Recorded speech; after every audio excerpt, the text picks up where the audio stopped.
Hey, what's up, guys? Got the sink done. We are up and running. Got the sprayer working fine.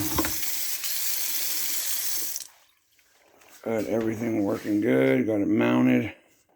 Got it sealed. Got the drainage done. All brand new. So, I'm making sure nothing leaks. Looks like we got a little leak right here. Okay, just need to tighten it. I'll keep checking it. But yeah, got that primed and painted. Or primed, I mean. I made a fucking mess. But there she is. Whew, I'm going to bed. Exit the floor. Peace.